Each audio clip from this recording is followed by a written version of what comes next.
My daughter-in-law refused to let me use her washing machine, saying I should go to a laundromat. When I returned home with soaked clothes, I found a letter in the mail that gave me an unexpected weapon against her. I'm a 62-year-old woman, widowed for over 20 years.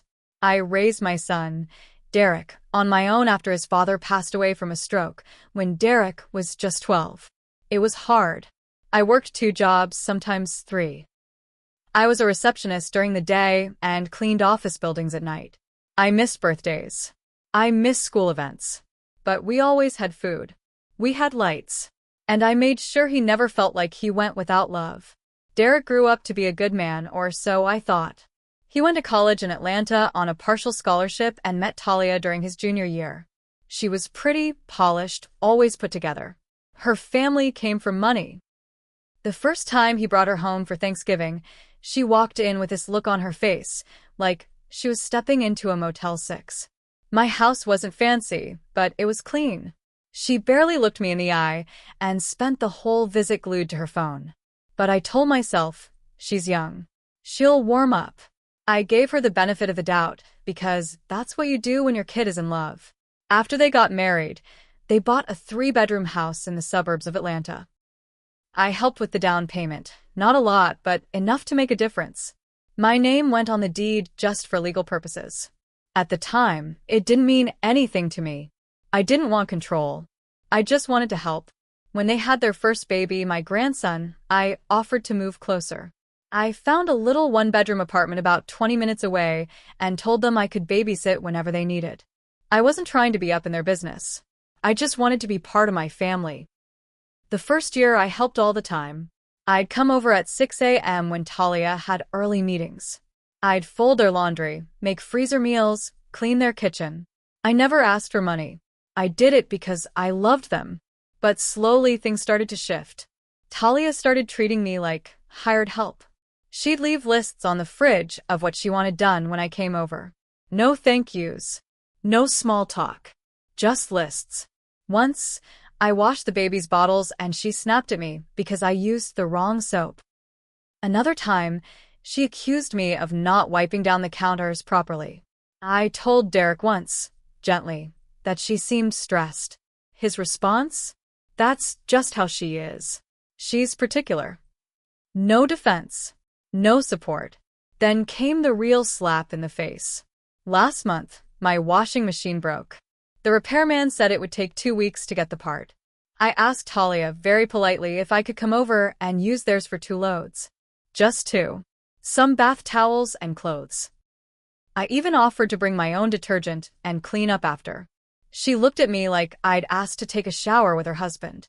I'm sorry, but we'd really prefer you use a laundromat, she said. Our washer is expensive and we don't feel comfortable letting other people use it. Other people. I wasn't even family anymore. I was just other people. I said nothing. I nodded. I left.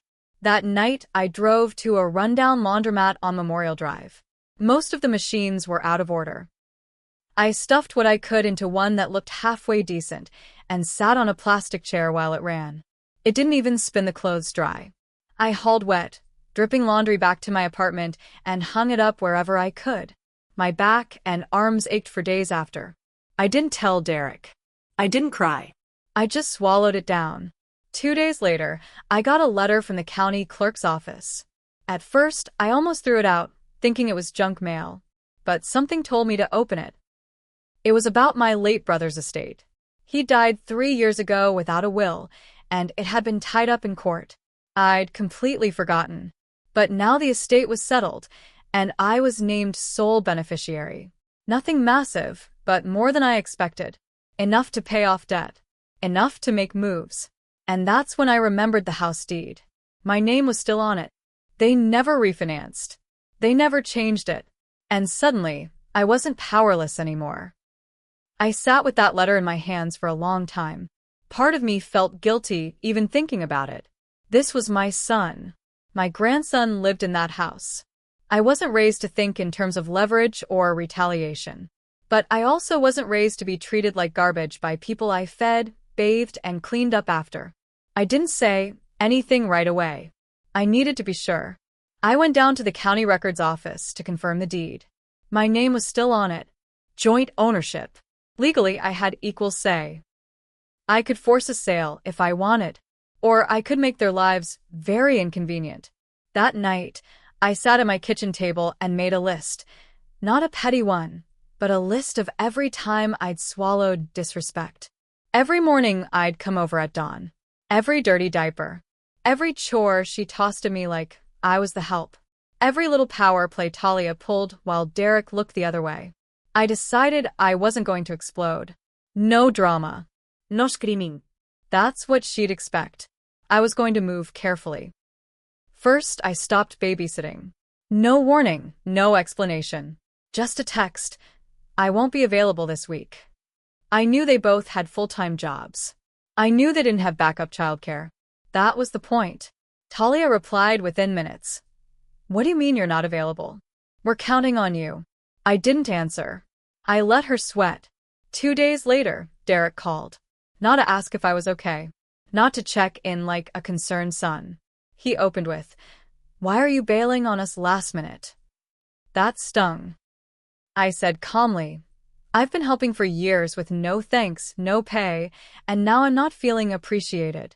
So I'm taking some time for myself." He got quiet, then defensive. Talia's under a lot of stress right now. I laughed. I couldn't help it. And what about me, Derek? You think I haven't had stress for the last 40 years? He muttered something about talking later and hung up. That week, I saw Talia's social media posts complaining about how some people don't understand the pressure working moms are under. She never mentioned my name, but it was clear who she was talking about. One post even said, "Sometimes the ones who offer help the most are also the ones who make you regret accepting it." I took screenshots. Then I made my move. I had a legal letter drafted. Nothing too harsh. Just a formal notice of shared property ownership and an intent to reassess the deed agreement. It mentioned the possibility of a buyout or forced sale if an agreement couldn't be reached. I mailed it certified, return receipt. 3 days later, Derek showed up at my door. No warning. His eyes were wild. What the hell is this? I invited him in. I didn't yell. I didn't gloat. I sat him down and calmly said, "It's a reminder. You and your wife have treated me like a maid, a free babysitter. And now, someone who's not welcome to do 2 loads of laundry. That house. I helped pay for it. And I'm still on the deed. So maybe you two should remember who helped build your life." He tried to spin it. Said I was being emotional. Said I'd ruin our family over a misunderstanding. But it wasn't a misunderstanding. It was a pattern. And I was done being quiet. "I'm not trying to ruin anything," I said. "I just want what's fair. And I want respect. If I can't get that, then I want out." He left without saying goodbye. A week passed. Then 2. Then I got a letter from their lawyer. And that's when things really started to shift.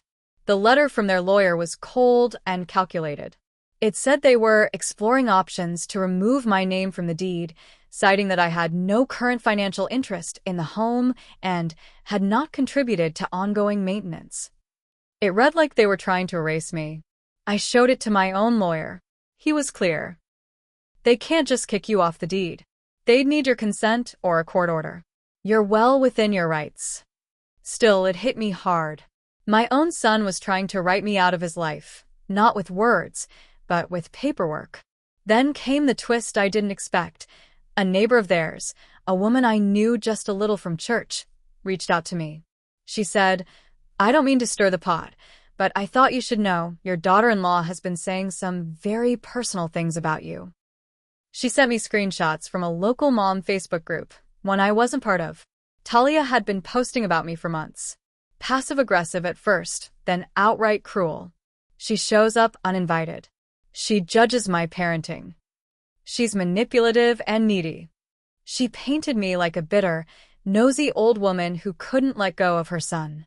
Dozens of women commented with sympathy, not knowing who I was. One even offered her own mother-in-law horror story and said, "You should cut her off completely." That hurt more than the letter. But then came the next blow. My lawyer discovered something during the property review, something Derek and Talia hadn't counted on. When we signed the house paperwork, I wasn't just a name on the deed. I was also listed as a financial contributor. There were emails, bank transfers, and documentation from when I wired them the down payment 5 years ago, money that came from my retirement account. That changed everything. I now had grounds not just for shared ownership, but to reclaim that money or force a partition sale. It would legally force them to sell the home and split the proceeds if I chose. I didn't go that far. Not yet. Instead, I requested a formal mediation. Talia didn't take it well. She showed up to the session angry, arms crossed, eyes sharp. Derek sat next to her like a hollow shell. I presented the documents. I laid out everything: the money, the time, the labor I gave freely, the public shaming, the disrespect. And I said very calmly, "I'm not doing this to hurt you. I'm doing this because you pushed me to the edge. And now I'm standing up for myself." Talia scoffed. "You're doing this over laundry?" I finally let it out. No. "I'm doing this because you've treated me like garbage while I helped raise your child, cleaned your house, and made your life easier for years. The laundry was just the last insult. I'm not going to be invisible anymore."